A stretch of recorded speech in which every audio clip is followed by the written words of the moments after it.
Let's face it, no one stays young forever, and if you're getting into your mid-50s, you've probably noticed yourself slowing down, physically and mentally. It's not the end of the world, but it is time to take stock of what you're eating, because from here on in, what you consume will make a big difference to the quality and length of your life. Here's one food you probably like and should cut out immediately: Doritos.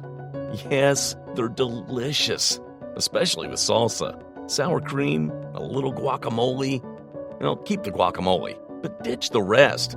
Because if there's one food that symbolizes everything that's bad for you, it's, unfortunately, those delicious orange nacho chips. In fact, it's that color that's a major part of the problem.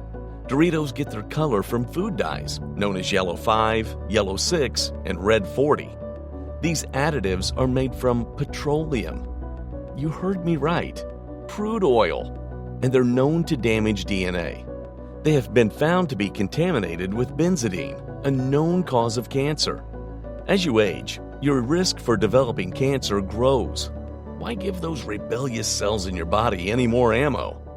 But that's not all. These food dyes have also been linked to allergic reactions, migraines, and inflammation. There's such a risk that a study from the University of California concluded that all the food colorings approved for use in the United States should be banned. On top of that, Doritos also contain acrylamides, substances that are created when carbs are cooked at high temperatures. These are also found in potato chips, cookies, crackers, and breakfast cereals. So reducing your take of all of these things should be part of the plan as well.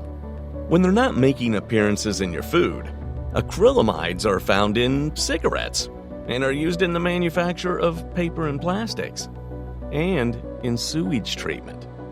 Does that sound like the sort of substance you want to be eating? So here's one resolution to make for next year.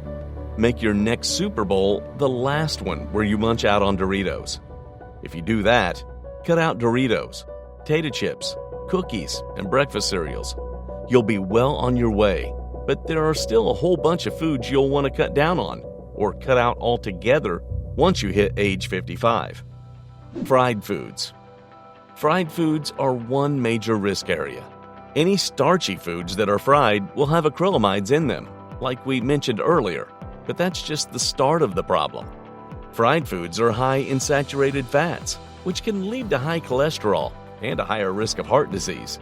They are also harder to digest and stick around in your gut longer. That can lead to problems like heartburn and indigestion, two things that tend to get worse as you get older. Fortunately, there are alternatives. Try air frying or oven frying your foods. And if you're going to stick to frying, at least cut out the oils with saturated fats. Get rid of the vegetable, canola, and sunflower oil, and replace it with olive oil or coconut oil. But avoid the refined versions of those oils if you can. Processed meats. One of the worst types of foods out there are processed meats. That means meat that has been substantially altered from its original form. We're talking about hot dogs, sausages, cold cuts, ham and bacon, beef jerky, corned beef, and other canned meats are also processed. The World Health Organization has actually named processed meats a Group 1 carcinogen, meaning there is a strong evidence these foods cause cancer. Much of this has to do with the presence of nitrates, a preservative used in these meats. If you can find nitrate-free versions of these foods, that's at least a little better, if not great. But even without the nitrates, processed meats are basically meats with their nutrients cut out of them and replaced with sugar and salt. That increases your risk of diabetes, cancer, heart disease, cardiovascular problems, and stroke. As you age, your body's ability to recover from the damage of processed foods gets worse. The older you are, the more important it becomes to cut these things out of your diet. Red meat. Red meat isn't quite as bad for you as processed meat, but the WHO has classified it as a Group 2 carcinogen, meaning it's probably carcinogenic. And when we talk about red meat, we don't just mean beef. Pork, veal, and lamb also count. These meats often have a lot of antibiotics and hormones in them that you don't need. So at this point, you might be thinking, with all those meats off the table, what's left? Fortunately, fresh white meat, like chicken and turkey, is a good alternative to processed and red meat. And there are non-meat alternatives as well. For example, pulses like lentils, peas, chickpeas, and fava beans can be used as a meat alternative in a lot of your cooking. You can also buy vegetarian meat alternatives made from pulses. But just watch out they're not stuffed full of sugar, salt, and preservatives. There are also meat alternatives, like tofu or seitan, a Japanese meat alternative. Dairy products with sugar. Dairy can be a great source of calcium, which you need more of as you age to keep your bones from turning brittle. But unfortunately, many of the most popular dairy products, like flavored yogurts, are stuffed full of sugar. Not only are you taking in more calories than you should with these products, but excessive sugar has been linked to cancer. The good news is there are other sources of calcium, especially dark leafy greens like kale and spinach. If that's not your style, try swapping out your milk for almond milk, which often comes fortified with added calcium. White bread and pasta. Refined carbs like white bread, bagels, and pasta are sneaky foods. They trick you into eating more than you should. These foods are high on the glycemic index, meaning they cause your blood sugar levels to spike, giving you a sudden energy high. But then just as quickly, they drop you back down again. And that means that soon you're feeling hungry again and eating again. White bread and pastas are one fast road to obesity, especially as you age and your metabolism slows down. Fortunately, there are some things you can do to reduce the negative impact of refined carbs. For instance, if you add healthy fats like olive oil or coconut oil, or proteins like chickpeas and beans, you can reduce the glycemic index of these foods, and you'll also make them a bit more nutritious. Instant microwave popcorn. Now, you've already heard that snacks like nacho chips, potato chips, and cookies need to go.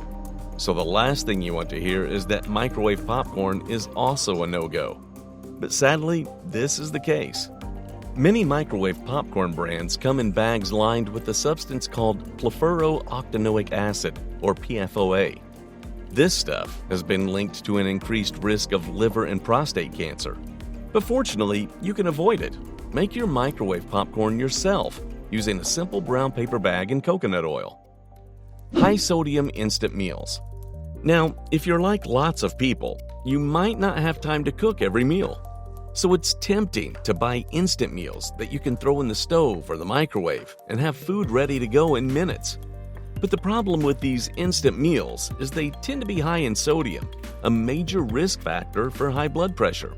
So try to avoid foods like frozen pizzas, canned soups, or any other instant meals that have high levels of sodium. Check the nutrition facts label. A good rule of thumb is to avoid any foods that have more than 5% of your recommended daily intake of sodium. Soda, diet soda, and sugar drinks. Sodas and other sugary drinks, like store-bought iced tea, are things you should cut out of your diet. And sorry, but diet sodas are not a good alternative at all. Have you ever seen that viral video of a human tooth put into a cup of cola and it just disintegrates?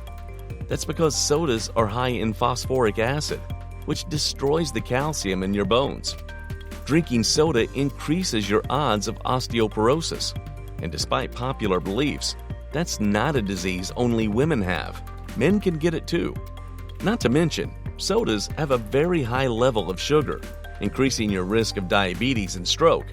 The same goes for iced tea. If you really like iced tea, you can brew your own tea at home and pour it over ice. Just don't add the sugar. As for diet sodas, they come with a whole different set of problems. Despite their diet label, research has linked diet sodas to increased blood sugar levels and belly fat. They've been linked to other health problems as well, such as dementia and stroke. And given that these drinks have almost no nutritional value, there's just no argument for having them around. So what should you drink instead? There is, of course, nothing better to drink than water. If you find that boring, try adding a little twist of lemon. And if you just love fizzy drinks, try mixing fruit juice with carbonated water. Just make sure to use a natural juice with not too much sugar added. Grapefruit. Wait, what? What's this citrus fruit doing on a list of foods you should cut out? Well, grapefruit can be a real problem as you age, especially if you are taking medication. Grapefruit has been found to interfere with all sorts of drugs, especially blood pressure drugs, insomnia drugs, anti-anxiety drugs, and antihistamines. So make sure you check your medications for interaction warnings. The good news is there are plenty of other citrus fruits out there that you can eat instead. Coffee. This next one could be a tough one for a lot of people. But coffee is something you should seriously cut back on as you grow older. It can have some beneficial effects if you drink it in moderation, but as you grow older, coffee becomes harder and harder for your body to digest. And besides digestion problems, coffee has been linked to high blood pressure, anxiety, and insomnia. If you're like a lot of people, you're addicted to your daily hit of Java. So try to wean yourself off of it slowly. If you drink 3 cups a day, cut back to 2, and then eventually down to 1. Or better yet, switch to tea. It has less caffeine than coffee, but it has other substances in it that stimulate your system. Black tea contains theophylline and theobromine, 2 stimulative substances that increase your heart rate. But theophylline also relaxes the muscles in your airway, making breathing easier. And theobromine improves the blood flow in your body, lowering your blood pressure. If you suffer from high blood pressure, maybe from drinking too much coffee, drinking black tea could help. Finally, tea contains L-theanine, a compound that has a relaxing effect on people. That might be why people perceive tea as being a milder stimulant than coffee. And some studies have suggested it affects the neurotransmitters in your brain, improving your attention span. So switching to tea might actually help in more ways than one. Now, admittedly, that's a whole lot of stuff you have to cut out of your diet to be healthier. If it seems like too much, remember you don't have to go cold turkey on all these things. Start with small steps. Cut back on unhealthy things here and there. The more you do it, the easier it'll be to do it again. With a little bit of self-discipline, you could be eating much healthier fairly soon. The upshot is not only that you are likely to live longer, but you'll feel better while you're alive, more energetic, and more alert. And that's gotta be worth the sacrifice, right?